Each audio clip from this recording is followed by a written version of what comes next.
이 저녁에 하나님께서 주시는 말씀은 사사기서입니다. 구약성경 제성경으로 363면에 있는 사사기 3장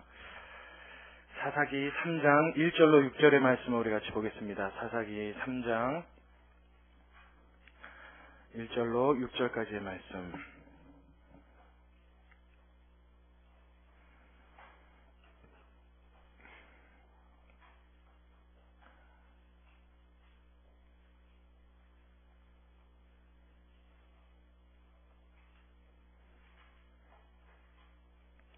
구약성경 363면에 사사기 3장 1절부터 6절까지의 말씀 우리 한 절씩 교독하도록 하겠습니다. 제가 먼저 읽습니다.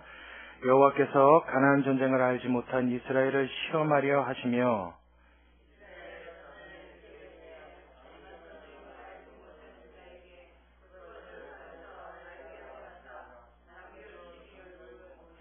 블레셋 5 방백과 가나안 모든 사람과 시돈 사람과 바알 헤르몬 산에서부터 하맛 어구까지 레바논 산에 거하는 히위 사람이라.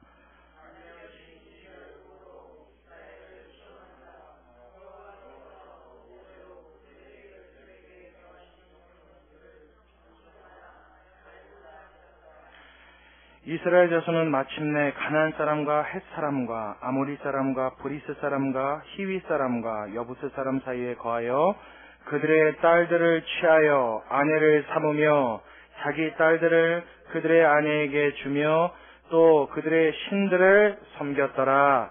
아멘. 할렐루야. 자, 오늘 우리가 함께 읽은 이 사사기의 말씀, 앞전에도 우리가 몇 주 전에 우리 사사기의 말씀을 함께 나눈 적이 있는데, 이 사사기에 담겨있는 이 역사관이나 이 신앙사관이 굉장히 독특합니다. 사사기에는 평범한 다른 성경 구절에 담기지 않아 있는 굉장히 의도적이고 어떻게 보면 다분히 고의적인 그런 어떤 하나님의 섭리와 하나님의 손길들을 참 많이 묘사하고 있습니다. 하나님이 일부러 이렇게 하셨다 하는 것들이요. 그러니까 다른 성경에도 그런 구절들이, 그런 본문들이 간간히 나오긴 하는데 특히 사사기에는 그런 게 많아요. 하나님이 어찌하나 보려고 일부러 이렇게 하셨다. 하나님이 어떻게 하나 보시려고 시험하시려고 이와 같이 하셨다 하는 그런 내용들이요. 그러니까 사사기서의 신앙관을 한마디로 말해라. 참 사사기에 나와 있는 신앙관을 한마디로 요약하기는 쉽지 않지만은 그래도 가장 좀 적절하게 표현할 말을 하나 찾아봐라 그렇게 이야기하면 사사기서에 나와 있는 하나님 앞의 신앙은 의심과 실패다 이렇게 말해도 과언이 아니에요. 사사기, 의심과 실패의 책입니다. 사사기서에 나와 있는 많은 사사들이 있죠. 오늘 이 6절이 끝나면 7절부터 하나님의 첫 번째 사사인 온니엘이라고 하는 사사가 나옵니다. 온니엘부터 시작해서 수많은 사사들이 이스라엘을 다스리죠. 긴 시간 동안 이스라엘에는 왕이 없이 사사들을 통하여 하나님이 직접 그 나라를 통치하십니다. 사실 인간이 다스리는 인간 왕은 그 땅에 있지 아니하였지만 사사들을 통하여 그 땅을 통치하시는 분은 누구셨나요? 하나님이셨지요. 하나님이 친히 이스라엘 땅에 왕이 돼 계신 시절, 그때를 언제라고 말한다고요? 사사기. 그럼 다른 때는 하나님이 친히 왕 안 되셨느냐? 역시나 다윗 사울로부터 시작해서 이스라엘의 왕이 세워진 이후 오늘날 우리가 사는 이 시대까지 여전히 우리의 왕은 하나님이신 줄로 믿습니다. 근데 그것을 지금 어떻게 해요? 대표적으로 보여주는 책이란 말이에요. 근데 이 대표적으로 보여주는 이 책에 인간들이 하나님 앞에 보여줬던 모습은 무엇과 무엇밖에 없다고요? 의심과 실패밖에 없다고요. 사사기서에는 참으로 불행하게도, 참으로 안타깝게도 하나님께서 친히 신정하시고 하나님께서 친히 다스리시는 국가로 삼으셨음에도 불구하고 이스라엘 백성들은 그 참되신 왕 앞에 성실함과 참됨으로 행했던 것이 아니라 날마다 의심과 날마다 안일함과 날마다 하나님의 말씀과 하나님의 법규를 떠나서 하나님 앞에 죄악으로 그들의 인생을 가득 채웠어요. 결국 그들의 삶 속에 남은 것은 실패밖에 없었습니다. 근데 그것이 이스라엘 백성, 일반인들에게만 해당되어지는 말씀이 아니라 사사기에 나와 있는 모든 사사들도 이 말씀에 포함이 됩니다. 자, 기드온이라고 하는 사람, 우리 이제 사사들 중에 좀 길게 나와 있는 사사들이 몇 있지요. 기드온이라고 하는 사람, 이 사람은 얼마나 괜찮은 사람이길래 하나님이 사사로 택했느냐? 그가 밀을 수확해서 타작마당에서 타작을 하는데 밀을 타작하려면 넓은 마당에서 해야지요. 근데 미디안 사람들이 곡식들을 다 뺏어가고 노략질하니까 그것이 두렵고 무서워서 포도즙 틀에 들어가서 밀을 타작했던 겁쟁입니다. 비겁자예요. 근데 하나님이 그에게 나타나셔서 하나님의 강한 용사여 하고 부르십니다. 그랬더니 놀리는 것 같죠? 기분 나빴어요. 그래서 하나님이 너를 사사로 세우시고 이 땅의 모든 미디안 사람들을 내쫓고 하나님의 나라로 태평성대를 누리게 하시리라 하시는 말씀을 약속을 받았음에도 그가 그걸 제대로 믿지 못했어요. 그 말씀을 하나님이 주셨음에도 마음이 담대해지질 못했어요. 하나님이 나에게 약속을 주셨는데 그 약속을 듣고도 그 말씀에 마음이 든든하지를 못했어요. 그러면 도대체 어떻게 이 사람은 마음이 든든한 사람입니까? 하나님이 직접 말씀하시고 하나님이 친히 약속을 주시고 하나님이 천사를 통하여 하나님의 명을 전하셨음에도 불구하고 그 마음이 불안하다면 이 사람은 도대체 얼마나 겁쟁이고 얼마나 더 의심이 많은 사람이냔 말이에요. 이보다 더 많을 수 있어요? 우리가 불안하고 두려울 때는 언제예요? 하나님이 계신가? 안 계신가 할 때죠. 근데 여러분 하나님이 내 곁에 계셔서 나와 함께 하신다는 보증만 약속만 확실하게 해주셨다면 여러분 의심할 이유가 있어요 없어요? 두려워할 이유가 있습니까 없습니까? 여러분 죽음인들 우리의 앞을 막지 못하는 줄로 믿습니다. 근데 이 사사라고 하는 기드온은 그 말을 듣고도 의심했어요. 그래서 하나님 앞에 시험하죠? 뭘로 시험해요? 네. 그걸로 어떻게 해요? 양털 갖고 어떻게 해요? 뭐요? 양털을 마당에다 내놓고 하나님 진짜 나 부르신 거 맞습니까? 맞으면 양털에만 젖게 하시고 이슬이 내려서 양털만 적시게 하시고 비가 아니에요. 그리고 지면은 아무것도 내리지 않게 없어서 그 다음날 아침에 일어나고 봤더니 어떻게 해요? 양털만 젖어 있죠? 그러면 가야지요. 근데 그것도 못 믿어요. 그래서 어떻게 해요? 주연에 한 번만 더 주를 시험하겠나이다. 그럼 뭐라 그래요? 저희 반대로 이번에는 양털은 안 젖고 땅만 지면만 젖게 하옵소서. 그때 하나님이 그것도 참 우리 하나님 진짜 좋으신 분입니다. 아멘. 이야, 여러분 우리가 하나님이었으면 어떻게 됐을까요? 그 기드온 집어칠래? 그렇죠? 됐다 가지 마라 넌 됐다 내가 너 그 정도인 줄 몰랐다. 아마 저희 그랬으면 그랬을 거예요. 근데 우리 하나님은 어떻게 해요? 다 해주십니다. 그걸 다 해주세요. 그제서야 엄청난 인원을 뽑아서 하나님의 군대라고 데리고 갑니다. 그랬더니 하나님이 뭐라고 그랬어요? 기드온한테? 많다 그러지요. 그 많은 인원을 데리고 가서 너희가 전쟁에서 승리하면 너희 손이 너희를 구원했다 하리니 보내라. 그래서 지금 두려워 떠는 자나 마음에 후회가 일어난 사람은 다 가라 그럽니다. 다 갔어요. 그랬더니 몇천 명 안 남았죠? 몇 명 안 남았습니다. 그래서 이거 뭘 싸웁니까? 하나 옆에 그랬더니 하나님이 뭐라고 그러세요? 그것도 많다 그러죠. 그래서 하숫가로 내려가서 개울에서 개천에서 물을 마시게 하는데 얼굴을 쳐박고 물을 마시는 사람, 목이 마르니까요. 얼굴을 물속에다 쳐박고 막 꺾고 마시는 사람은 다 보내라. 그리고 손으로 떠서 좌우를 살피며 개처럼 핥는 자만 남겨라. 그랬더니 몇 명 남아요? 300명. 그래서 기드온의 300용사죠. 여러분 하나님의 구원은 사람의 손에 있지 않은 줄로 믿습니다. 그래서 그 300명을 데리고 하나님이 이스라엘을 구원하세요. 할렐루야. 그러면 여러분 기드온의 300용사 그럼 굉장히 있어 보이죠? 굉장히 기드온이라는 사람은 도대체 어땠길래 하나님이 그 사람이 대단했나 보다. 엄청나니 300명만 갖고도 그 엄청난 일을 이루시도록 하나님이 썼지. 근데 엄청나요? 여러분 그건 기드온이 엄청나서가 아니라 기드온을 사용하신 하나님이 엄청나신 줄로 믿습니다. 그 하나님이 이스라엘을 통치하셨는데도 이스라엘 백성들은 실패했다고요. 무엇 때문에요? 하나님을 의심했어요. 하나님 앞에 전심을 다 드릴 수가 없었어요. 왜요? 그 하나님이 참신인 것에 대해서 아직도 그 마음에 확신이 없었기 때문에 그래요. 물론 여호수아가 죽을 때 그 마지막 유언으로 너희가 지금도 너희 마음에 너희 눈에 보기에 너희 강 건너편에 살 때 너희 조상들이 섬기던 신이나 혹 이 땅의 거민들 가나안 사람들이 섬기는 신이 너희 눈에 더 좋게 보이거든. 너희는 그 신을 선택하라. 나와 내 집은 여호와만을 섬기리라. 할렐루야.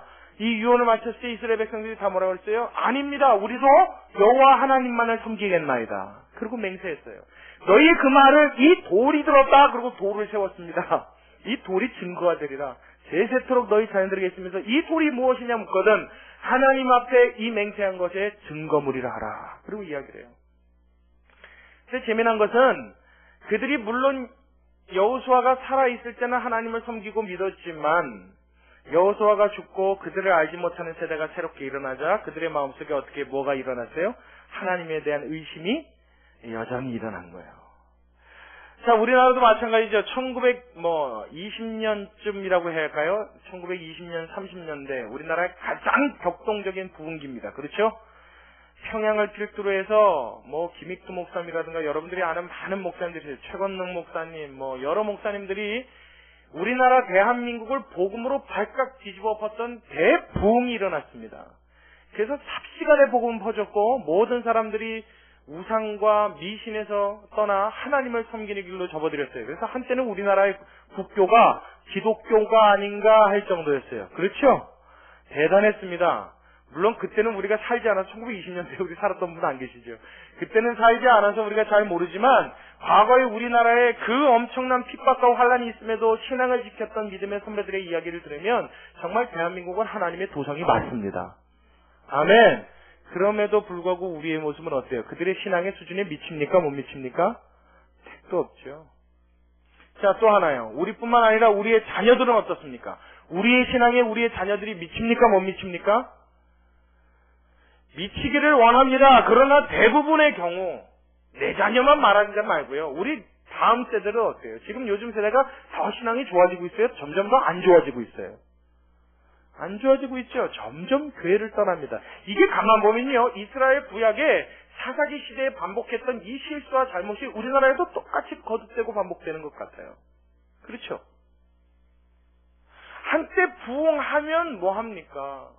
한때 크게 일어나면 뭐 할 거예요? 하나님은 영원 속에 계신 하나님이라 그 잠깐의 부흥과 잠깐의 신앙에 만족하시는 것이 아니라 그 신앙이 그 나라에 그 가족에 그 대에 영원토록 하나님을 섬기며 이어지기를 원하시는 하나님인 줄로 믿으시기 바랍니다.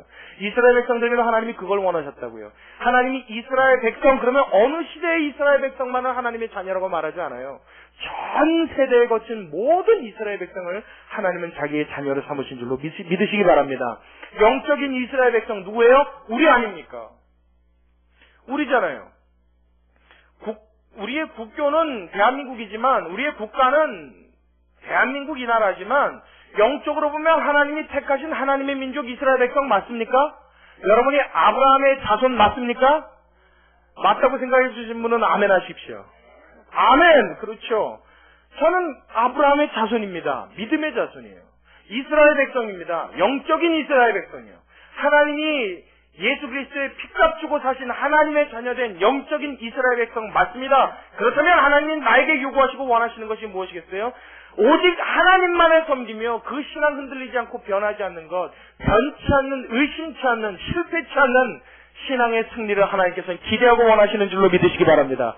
그럼에도 불구하고 나의 때에서만 그것이 끝나는 성향이 우리 주변에 너무나 많이 보이고 있다는 거예요. 이게 문제입니다. 자, 오늘 우리 같이 본문으로 다시 돌아가서 이 말씀에 대해서, 이 상황에 대해서 하나님이 기대하시고 계획하시고 일부러 무엇인가를 꾸미시는 것 같아 보이는 그런 구절이 오늘 소개되고 있어요. 자, 1절 같이 읽습니다. 1절 시작.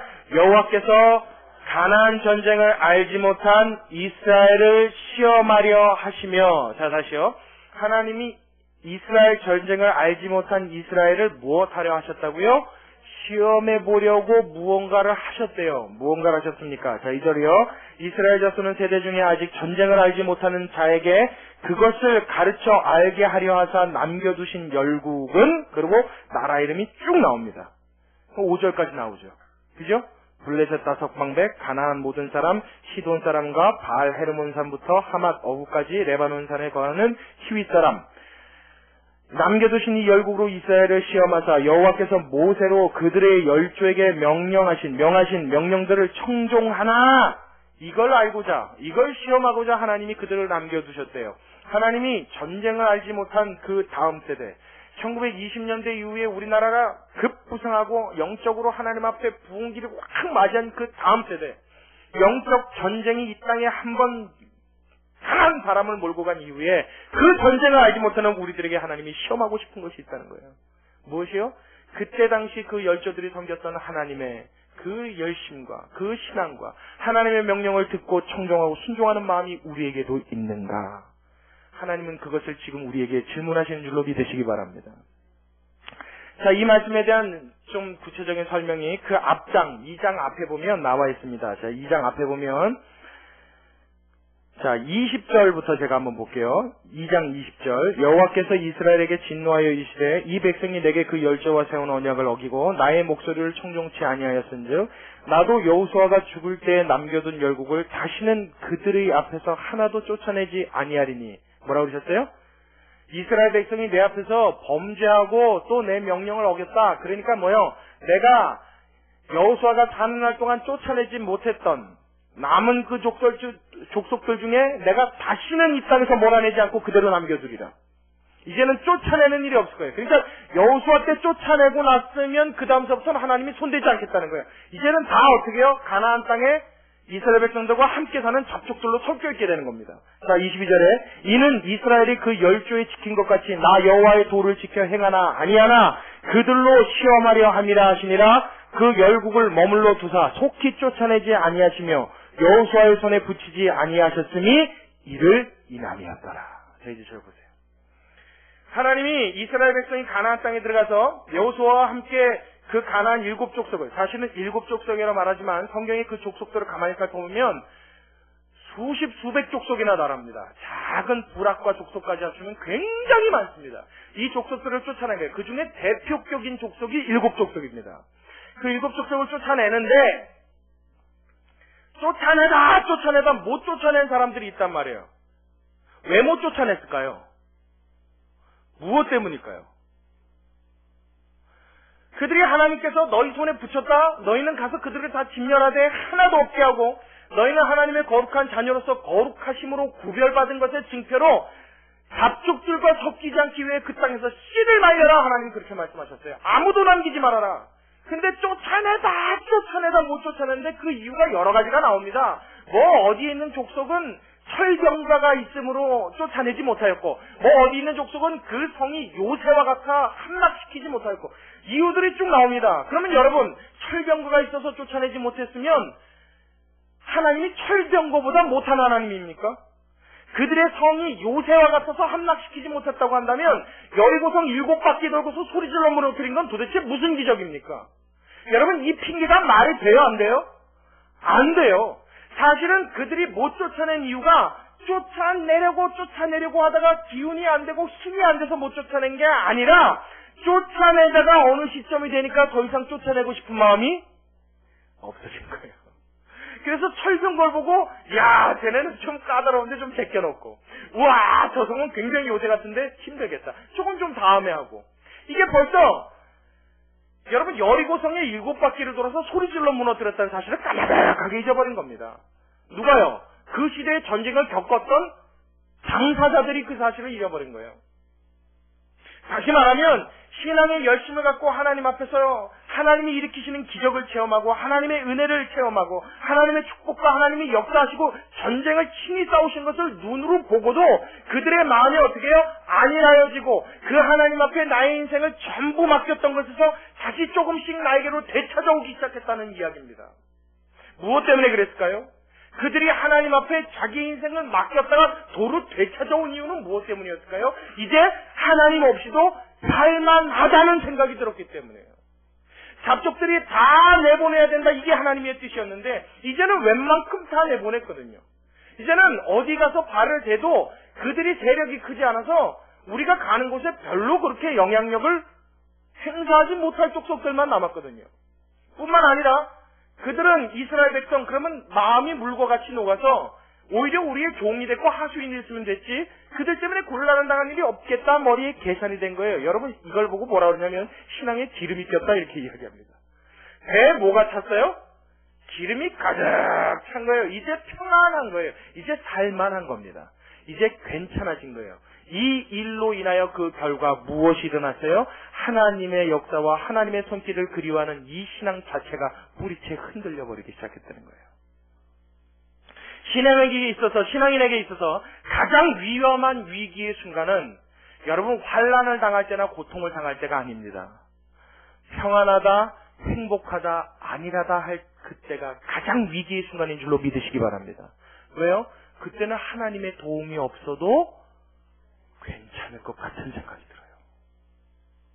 오히려 환난과 위기를 당할 땐 이거는 육체적으로는 고통이고 괴로움이지만 영적으로 보면 이것은 어찌 보면 축복입니다. 왜요? 그때는요, 사람이 물에 빠지면 뭐 잡는다고요? 그렇죠. 마지막 지푸라기라도 잡는 심정이 될 수밖에 없는 거예요. 그러니까 그때는 하나님을 놓을 수 있어요? 없어요? 절대 못 놓습니다. 그러니까 그때 어떤 일이 일어나요? 기적이 일어나죠. 그때 무슨 축복이 있어요? 하늘의 축복이 있죠. 할렐루야. 그때 하나님께서 사람을 살리고 그 영혼을 살리고 부흥케 하시는 일을 일으키시는 줄로 믿으시기 바랍니다. 근데 이게 편안해지니까 어떻게 돼요? 싹 웬고기가 틀어지는 거예요. 괜찮네. 이제 뭐 살만하네. 먹을만하네. 쉴만하네 하니까 어떻게 돼요? 신앙의 안일함이 오기 시작하는 겁니다. 이게 여러분 역사를 통하여 수백 년간 반복된 신앙인들의 실수요 착오입니다. 이 일로 인하여 이 사사기의 역사는 어떻게 됩니까? 하나님 앞에 매맞고 돌이켜서 회개하고 하나님이 사사를 보내서 태평성대를 누리게 하시고 다시 타락하여 죄짓고 하나님 앞에 매맞고 돌아오고 회개하여 하나님이 다시 사사를 보내주시고 그대로 태평성대를 누리게 하고 이게 계속 반복입니다. 그것을 계속 반복시켜야 하기 때문에 사사들이 이렇게 많은 거예요. 사사의 숫자는 무엇과 비례하냐? 이스라엘 백성의 실패와 비례한다는 거예요. 실패하는 만큼 사사들이 나타났어요. 하나님이 태평성대를 주셔서 한 80년간 잘 삽니다. 그러고 난 다음에 다음 세대가 일어나고 나면 이제 배에 뭐가 꼈다고요? 기름이 다시 끼는 거예요. 그 하나님 없어도 괜찮거든요. 먹고 사는데 지장 없거든요. 흉년이 와서 어려움 당하는 게 별로 없거든요. 그러니까 어떻게 해요? 하나님만 바라보고 하나님만 생각하고 그 하나님 뜻대로만 살아가는 게 이게 지루해지기 시작하는 거예요. 인간은 원래 죄악된 본성을 갖고 있어서 그 마음의 바탕이 죄악이라 나의 마음속에 있는 죄악이 발동하기 시작하면 이 죄악이 감당할 수 없는 힘을 발휘하는데 그때는 무엇을 잊어버리게 해요? 하나님의 의뢰와 사랑을 깡그리 잊어버리게 해요. 그래서 어떻게 합니까? 하나님을 떠나 고개를 싹 돌려 편하게 살아가고 있는 이방인들이 눈에 보이죠. 원래 하나님이 가나안 땅에 이방 족속들을 남겨놓으신 이유가 무엇이라고 그랬어요? 그들이 있음에도 불구하고 하나님이 그들의 영향받지 아니하고 내 백성 이스라엘이 나의 말을 잘 충동하고 순종하는가 이것을 시험해보고 싶고 이것에 대한 질문을 던져보고 싶다고 그랬는데 아니나 달라요. 그들이 아니하기만 해지면 편안하기만 해지면 어떻게 돼요? 하나님의 말씀이고 명령이고 큰 잊어버린 거예요. 그리고 어떻게 편안하게 사는 이반 족속의 저 우상이 너무 달콤한 거예요. 왜냐하면 죄 짓고도 잘 살거든요. 제가 언젠가 이방신에 대해서 한번 설명드린 적 있죠? 그 이방신의 특징은 항상 따라오는 게 성적인 범죄입니다. 이방신의 아주 공통적인 특징이에요. 모든 이방신들이 갖고 있는 공통점이 성적인 타락이에요. 그래서 남자 사제와 여자 사제가 막 혼음을 합니다. 이게 제사예요. 그러니까 이방신을 섬긴다, 바알을 섬긴다는 말은 뭐냐면 여러분 바알 신당에 들어가서 남녀 구분 없이 이 사람 저 사람 상관없이 막 혼음하는 게 그들의 제사입니다. 그리고 더 심할 경우에는 그러면서 몸을 자해하기도 하고요. 이게 이방신을 섬기는 거예요. 그래서 그때 누리는 몸에서 나오는 모든 액체들 있죠. 땀, 피, 성적인 행위로 인한 어떤 그런 것들. 이런 모든 지저분한 것들이 바알신이 하늘에서 떨어지는 비가 된다 이렇게 믿는 거예요. 그러니까 더 많이 혼음을 하면 할수록 바알신은 이 땅에 비를 더 많이 내려준다. 이들은 그렇게 믿는 거예요. 얼마나 신을 섬기기가 쉬워요? 마음껏 죄 짓고도 그 죄진 만큼 축복을 받는데 그러니 얼마나 좋습니까? 그 이스라엘 백성들이 조금만 편안해지면 자꾸 눈이 글로 돌아가는 거예요. 하나님이 그들을 남겨두신 것은 그들이 옆에 있으면서 그렇게 삶을 보임에도 불구하고 철저하게 하나님만을 섬기는 모습을 보이라 말씀하신 그분의 뜻이 있었음에도 불구하고 이 사실을 잃어버린 이스라엘 백성들은 날마다 실패와 좌절을 반복했던 것입니다. 우리의 삶에도 이러한 반복이 있지 않으려면 살아계신 하나님이 나와 함께 하시고 영원 대대로 함께 하시길 원한다는 이 사실을 우리가 잊지 말아야 할 줄로 믿습니다. 이걸 기억해야 된단 말이에요. 자, 그런데 이스라엘 백성이 그렇게 혼나고 다시 회복하고를 몇백 년간을 반복했어요. 하나님이 미디안을 들어서 또 블레셋을 들어서 계속적으로 그들을 괴롭게 하십니다. 또 메소포타미아 왕을 들어서 그들을 침공케 하시고 계속 힘들게 하세요. 그때마다 그들은 회개하고 돌이키죠. 그래서 그 사사가 사는 날 동안에는 하나님을 잘 섬깁니다. 그래서 사사가 40년을 살면 그 땅에 40년간 태평성대가 있었더라 이렇게 말해요. 사사가 80세에 죽으면 그 땅에 80년간 하나님이 태평성대를 누리게 하셨더라. 할렐루야. 여기까지는 좋은데 말이에요. 근데 그 사사가 죽고 났더니 또다시 이스라엘 백성들이 범죄하여, 이게 사사기 계속 나오거든요. 또다시 범죄하여, 또다시 범죄하여, 또다시 범죄하여. 자, 여러분 묻습니다. 왜 이렇게 자꾸만 다시 범죄했을까요? 무엇 때문일까요? 여기에서 우리가 충격적으로 받아야 될 성경의 중요한 교훈이 있습니다. 아주 이 사실을요, 우리의 가슴에 심장에 각인시켜야 합니다. 여러분 잘 생각해 보십시오. 하나님을 알지 못하고 그분의 전쟁을, 하나님이 역사하시는 그 전쟁을 체험해 보지 못한 세대. 오늘 본문에 그렇게 나오죠. 전쟁을 알지 못하는 그들로 하나님이 시험해 보려 하셨다. 다시 말하면 우리들처럼 살아계신 하나님의 역사를 체험하지 못한 우리 다음 세대가 태어난단 말이에요. 우리의 자녀들이 있단 말이에요. 자, 그들로 하나님이 시험해 보고 싶으신 것이 있어요. 자, 이근호야, 네가 살아있는 동안에 목사로 하나님을 섬기고 나 여호와를 섬긴다고 열심을 다하고 애를 썼는데 내가 원하는 것은 너뿐만 아니라 내 아들 한이도 나를 섬기는가 나는 물어보고 싶구나, 이걸 말씀하시는 거예요. 자, 거기다 여러분의 이름과 여러분의 자녀의 이름을 넣으면 됩니다. 자, 아무개야, 내가 평생 신앙을 갖고 나를 섬긴 것까지는 내가 알겠는데 내가 그 다음번에 더 알고 싶고 더 원하는 것이 있다면 너의 자녀 그 아무개까지 나의 명령을 순종하고 청종하는가 내가 시험해보고 싶구나. 여러분, 이 질문과 하나님의 이 말씀에 응답할 수 있는 우리가 되길 주의 이름으로 축원합니다. 아멘. 이 질문을 하나님은 우리에게 던지신다는 거예요. 어디를 통해서요? 이 사사기를 통해서요. 지금이요. 던지고 계시는 거예요. 이스라엘 백성들이 왜 시대가 거듭되면서 계속적인 죄악과 그런 우상숭배에 자꾸만 빠졌느냐? 그것은요, 전쟁을 체험한 1세대에게 문제가 있었기 때문입니다. 이게 우리가 가슴에 새겨야 될 교훈이란 얘기예요. 자, 우리의 자녀들이 왜 점점 떠납니까? 왜 교회라면 이제 신물을 냅니까? 왜 하나님 믿는 것에 열심을 내지 않고 왜 기독교의 매력을 못 느낍니까? 무엇 때문입니까? 우리의 모습에서 더 이상 하나님 살아계시는 걸 발견할 수가 없기 때문이에요. 우리는 왜 하나님 섬겼습니까? 왜 하나님을 믿었습니까? 우리는 왜 예수님 믿기 시작했습니까? 우리는 누구 때문입니까? 우리 앞에 있는 선조들 때문이죠. 우리 선조들이 믿음을 잘 받아들여서 그들의 전도를 통해 누군가가 전도되고 그 누군가에 의해 또 누군가가 나를 전도한 거예요. 이 복음이 살아있어서 나의 영혼을 구원하기까지 하나님은 그들을 통하여 역사하셨습니다. 그렇다면 오늘날 예수 믿은 저와 여러분에게는 하나님이 무엇을 원하겠느냐 말이에요. 우리가 갖고 있는 이 신앙으로 우리의 다음 세대까지 살아계신 하나님을 우리의 모습 속에 보이는 것이 우리의 마땅한 의무인 줄로 믿으시기 바랍니다. 이것이 뭐요? 하나님이 시험해 보시려는 이 시험을 통과하는 방법이에요. 내 자녀들은 어떻게 하나님 믿을 수 있다고요? 내가 믿는 이 모습을 보고 살아계신 하나님을 느끼게 해줘야 된다고요. 교회만 출석한다고 신앙이 유지되는지 아십니까? 아니, 어쩌면 나는 믿고 죽을지 몰라요. 죽을 때까지 교회 잘 출석하고 신앙생활 잘하다 갈지 몰라요. 그런데 여러분, 그냥 교회만 왔다 갔다 해서는 이 믿음은 어느 때에서 끝나요? 내 때에서 끝나요. 더 이상 다음 때로 내려가지 못하는 거예요. 하나님의 역사심과 살아계심을 맛보고 전쟁 중에 하나님이 여리고성을 무너뜨리고 아이성을 무너뜨리고 7족 주가 싸울 때마다 하나님이 엄청난 기적으로 하늘의 우박으로 태양을 명령하면 태양이 그 자리에 머물러 서고 달을 명령하면 달이 그 자리에 머물러 서는 이 엄청난 하나님의 손길을 맛보고도 그들의 신앙이 어떻게 해요? 안일해졌더니 신앙의 기름이 잔뜩 꼈더니 그 다음 세대가 그 세대를 보면서 살아계신 하나님을 느끼지 못했다는 거예요. 하나님은 1세대에게 무한한 은혜를 주십니다. 하나님은 1세대에게 하나님의 영적인 축복을 무한정 베푸십니다. 그 축복이 다음 세대까지 내려가는 것은 우리의 의무인 줄로 믿으시기 바랍니다. 아멘. 제가 요즘 들어서 참 설교가 좀 무겁죠? 사실 여러분, 설교다 그러면 일주일에 한 번 와서 듣는 것 좀 하나님이 여러분 기도만 하십시오. 하나님이 응답하십니다. 할렐루야. 여러분 지금 마음의 그 소원 알으십시오. 하나님이 응답하십니다. 막 좀 이래야지 좀 듣기가 좋은데 이게 우리의 의무입니다. 이렇게 살아야 합니다. 요즘 제가 계속 이 설교하는 것 같아요.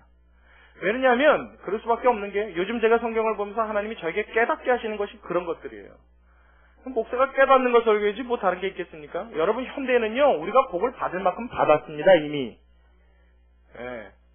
다 아멘 같이 하지요? 받았습니다. 예. 좀 불만이 있는 거예요. 안 하고 싶은데 나는 좀 더 여러분 축복을 얼마나 더 받아야 우리가 마음에 만족이 있을까요? 제가 여러분 여행을 굉장히 좋아해요. 여행. 제가 이렇게 생각해 봤습니다. 해외로 내가 여행을 다니는데 몇 번쯤 갔다 오면 질력 날까 생각해 봤어요. 모르죠 또. 나중에 여기저기서 불려다니면서 해외로 복음 전하러 다닐지도 모르죠. 물론 뭐 여행하고는 좀 틀리겠지만 한번 생각해 봤어요. 외국을 나가는 것도 제가 제일 길게 갔다 온 게 미국이었는데 13시간 비행기 타고 갔었어요. 근데 그때 한참 IMF 때라 이 비행기 값이 비싸서 외국 항공을 타고 갔더니 2번을 갈아타고 가는데 전 비행기 갈아타는 걸 처음 해봤거든요. 와 정말 일본 가서 한번 갈아타고 미국 가서 또 다른 도시로 가는 걸 갈아타고 이거 몇 번을 갈아타면서 가는데 이제 멀리 가는 건 겁나더라고요. 얼마나 힘들든지 정말 힘들게 갔었어요. 이 몸도 뒤로 잘 안 제껴지는데 뒤에는 흡연석이라 대한항공이나 아시아나에는 흡연석이 없잖아요. 근데 미국 항공에는 흡연석이 따로 있어요. 제 뒷줄부터 흡연석이었었어요. 뒷분이 남녀 두 분이 부부인데 흑인 두 분이서 얼마나 시가를 열심히 피우시든지 12시간을 내내 같이 피면서 갔습니다. 제가 아주 그냥 연기가 막 나중에 내렸는데 제가 담배가 된 것 같아요. 이 머리가 아예 내내 머리는 지끈지끈 아프지 등은 못 피겠지. 야 내가 그거를 한 100번쯤 하면 이젠 돈 주고 하려도 못하지 않을까? 그 생각을 해봤어요. 놀러 다니는 거, 여행 가는 거, 드라이브 하는 거 좋은데 여러분 드라이브도 처음에요. 이 수동에 딱 들어왔을 때 여기 쫙 드라이브 하는데 이야 이런 동네 우리나라에도 이런 동네일 건 너무 좋았습니다. 공기가 말이에요. 코가 뻥 뚫리는 것 같아요. 막 이 폐에 좋은 게 막 들어오는 것 같아요. 그래서 제가 그때 처음 드라이브 할 때 창문을 열고 바깥에다 코를 대고 막 이랬던 기억이 나요. 얼마나 공기가 좋은지. 근데 여러분 지금은 그런 게 있을까요 저한테? 아니요. 그 산이 그 산이요. 그 나무가 그 나무요. 그 공기가 그 공기요. 지금은 눈만 뜨면 그거예요 그냥. 눈 뜨면 산이요. 금남리 가면 그물이 그물이요. 맨날 그게 그거니까 이제 지겹더라고요. 뭐 감동도 없고 감격이 없어요. 여러분 누리는 것도요 적당히 누려야지. 오늘 우리 교회 청년 중에 하나가 그 얘기 해주더라고요. 벤츠에 있는 마히바흐 아시나요? 미국의 벤츠 회사에서 마히바흐라는 마히바흐 하여튼 그래요. 도거라 제가 정확한 발음은 모르겠습니다.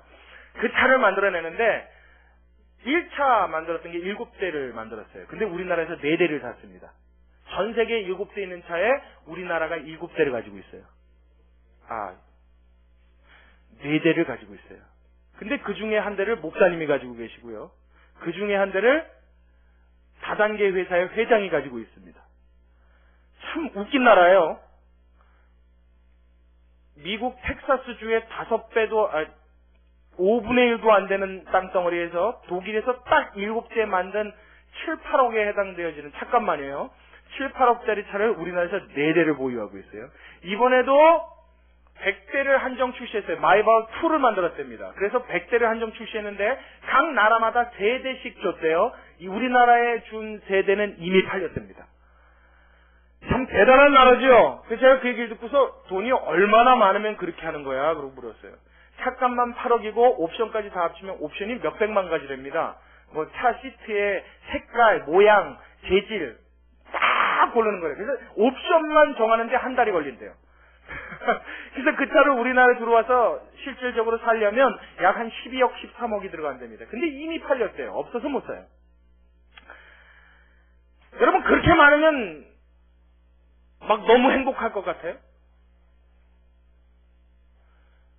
그렇게 많은 사람도요, 우리나라에서 행복에 절어 산다는 뉴스를 한 번도 접해본 적이 없어요. 그 사람들도 여전히 뭐예요? 돈 더 벌려고 애쓰죠. 막 애를 씁니다. 여러분, 건강이 좋아지면 행복할까요? 우리 연세 드신 분들은 공감하시죠? 우리 전사님 어때요? 젊을 때 건강이 확 돌아오면 막 행복하고 막 날아다닐 것 같죠? 자, 우리 서금성 청년은 사실 그렇게 건강하지 않아서 우리 최경탁 집사님은 그래도 건강한 편이에요. 굉장히 건강한 체질인데 건강이 좋으니까 막 기분 좋고 행복하고 막 날아갈 것 같습니까? 중요한 건 내가 건강한지도 못 느끼죠? 아파봐야 소중한 줄 아는 거지 모릅니다. 여러분, 우리의 마음속에요, 아무리 좋은 게 많이 오고 아무리 내가 원하는 게 다 추구되고 다 이루어진다고 해도 마음에 담이 없습니다. 지금 이 정도면 이미 하나님이 주신 축복 우리에게는 창일하게 찬 줄로 믿으시기 바랍니다. 삼시세 때 안 굶잖아요. 그러면 우리가 하나님 앞에 기도하는 거예요. 주기도문, 오늘날 우리에게 일용할 양식이 이미 우리에게 있지 않습니까? 기도 응답 받았나요? 여러분 다 받으셨나요? 받으셨나요? 아멘. 여러분들 신앙 좋으시잖아요. 남들 다 쉬는 일요일날 아침에 11시까지 예배 오는 것도 힘든 일이죠. 쉬운 일 아닙니다. 아예 목사님 기독교이면 당연히 그런 거지. 그거는 우리 생각이고, 안 믿는 사람의 입장에서는요, 주일날 아침에 한 번도 아니고 매주일, 그것도 쉬는 날 딱 하루인데 교회 나오는 거 쉬워요? 어려워요. 그럼 그것만 나오면 됐지. 그 주책 맞은 목사는 뭐 저녁에 8시 예배를 또 만들어가지고, 주일날이 온팡 쉬는 날이 아니죠. 예배 드리고 갔다가 조금 있으면 또 와야 돼요. 그래요, 안 그래요? 이 예배 끝나면요, 내일 준비해야죠. 여러분, 이 정도면 신앙 좋은 겁니다. 자, 오늘날 우리에게 일용할 양식을 주옵시고 우리가 우리에게 죄진 자를 사하여 주옵시고 우리를 시험에 들게 하지 마옵시고 다만 악에서 구하옵소서. 이 기도는 언젠가 말씀드렸죠. 시험에 들려고 하는 일을 막아주시며 혹 시험에 들어 죄악에 빠질지라도 그 악에서 건져주옵소서. 우리의 신앙이 하나님께서 이미 건져내신 신앙이 되어 이 시간 앉아 하나님을 예배하는 줄로 믿습니다. 자, 영적으로 육적으로 하나님 앞에 구한 거 다 받았잖아요. 아멘. 그러면 더 이상 내 삶 속에 내가 바라고 추구해야 될 기름은 이미 충분하단 말이에요. 저 보세요. 기름이 모질라게 생겼나? 얼마나 기름이 많게 생겼어요. 여러분, 몸에 기름 낀 것도 참 건강에 해가 되지만 이 영혼에 기름 낀 것은 방법이 없습니다. 내 마음이 일단 하나님으로부터 떠나기 시작하면, 내 마음이 일단 신앙에 있어서 안일함에 빠지기 시작하면 사단은 그 기회를 노리지 않고 저와 여러분을 영원히 그 속에 안주케 하기 위하여 우리의 눈과 귀를 완전히 어둡게 하는 줄로 믿으시기 바랍니다.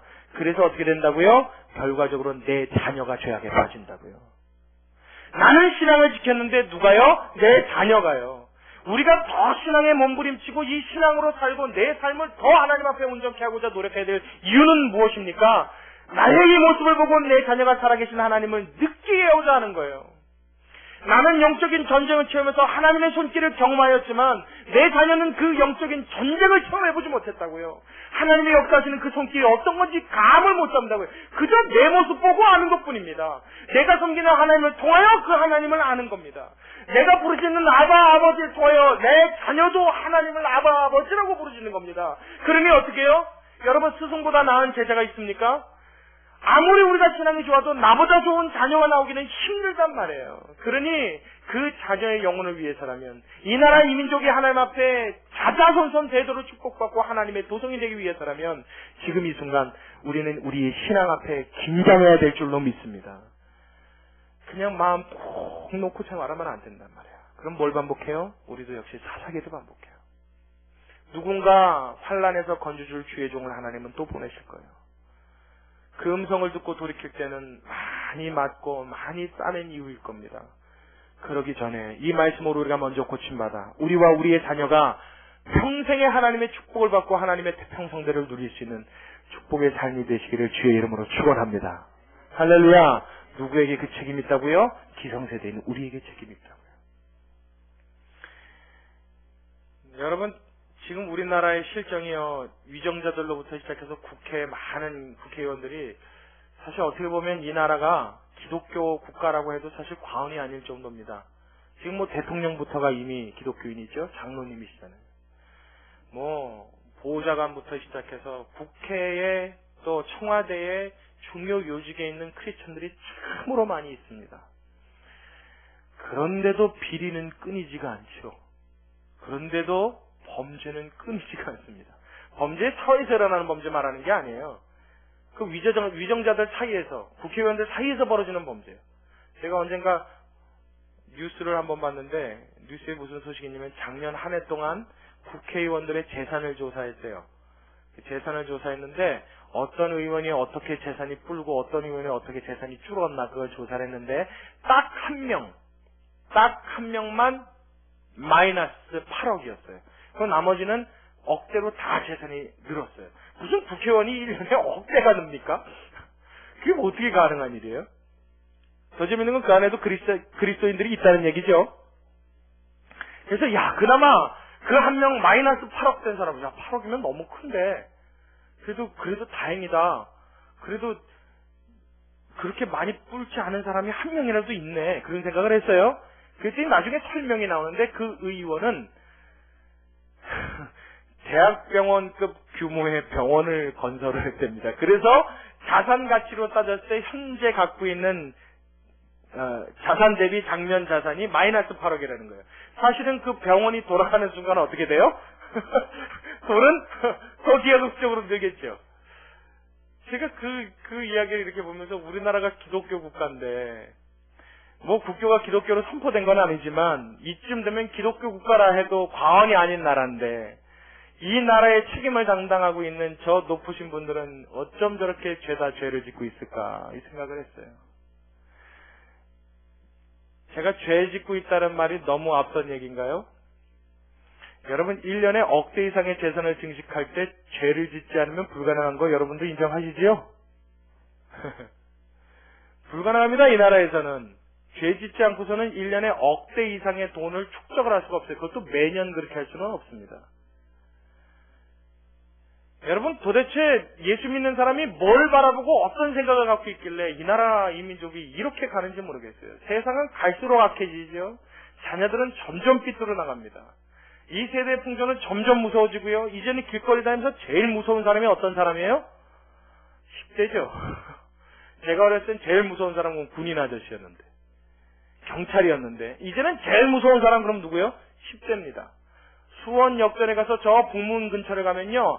새벽 5시에서 6시 사이에는 절대 그 앞을 지나다니면 안 됩니다. 그때는 그냥 공공연히 통행 금지의 길이 돼요. 그 시간대는. 그 왜 그런지 아십니까?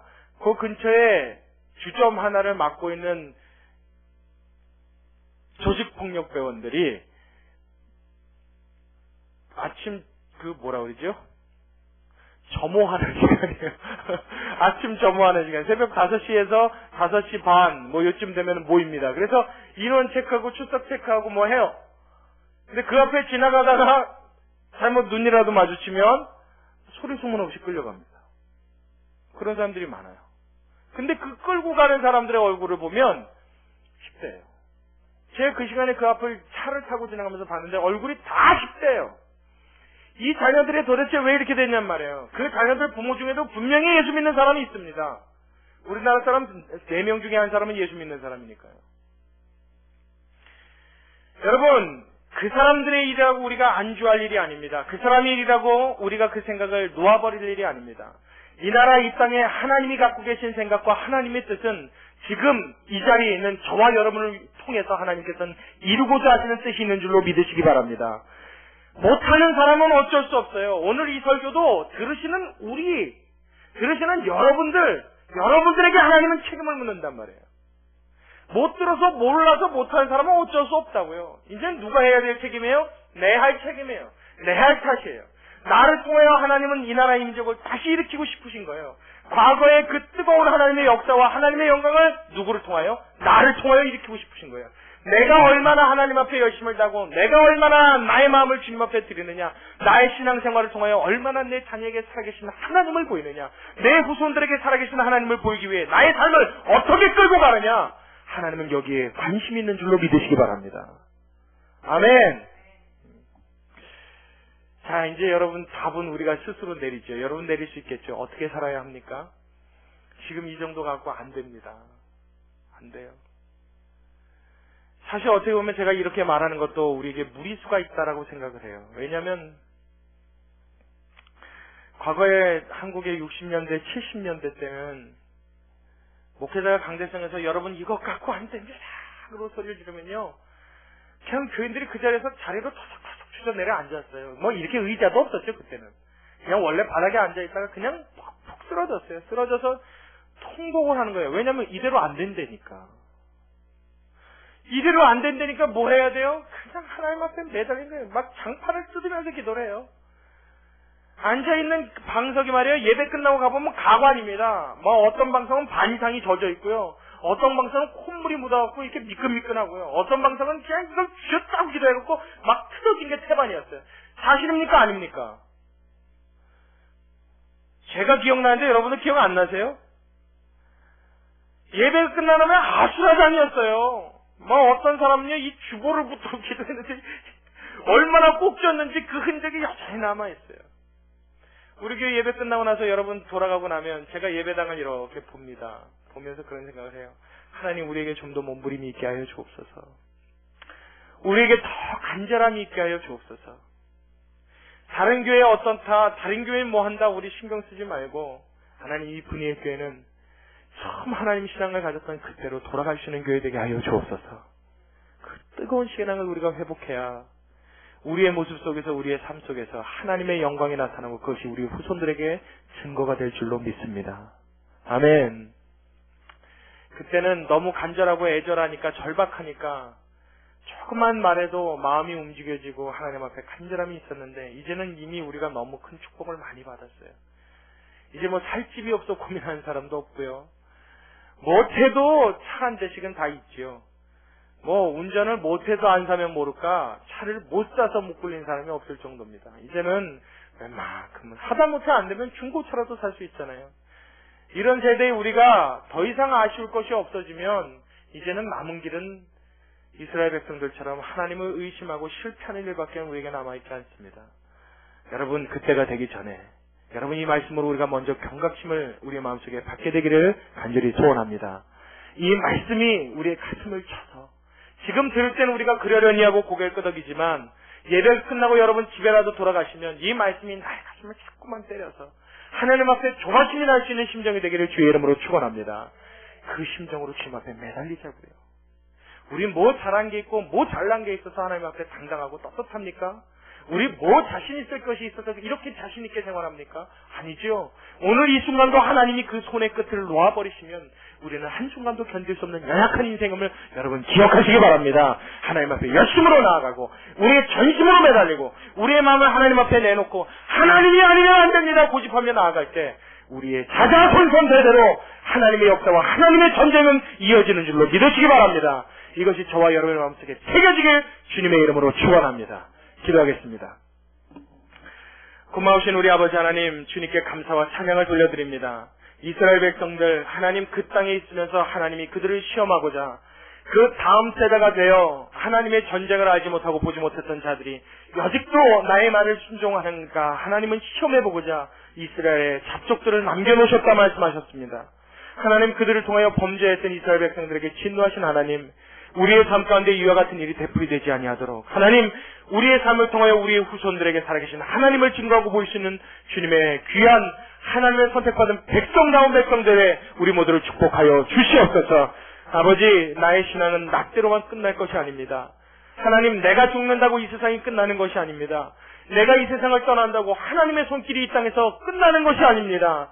하나님 살아있는 동안 열심으로 전심을 다하여 살아계신 하나님을 나의 자녀에게 보일 수 있도록 하나님으로 살아가는 모습, 하나님으로 나의 전부를 다하는 모습 하나님 우리 모두가 가질 수 있게 축복하여 주시옵소서.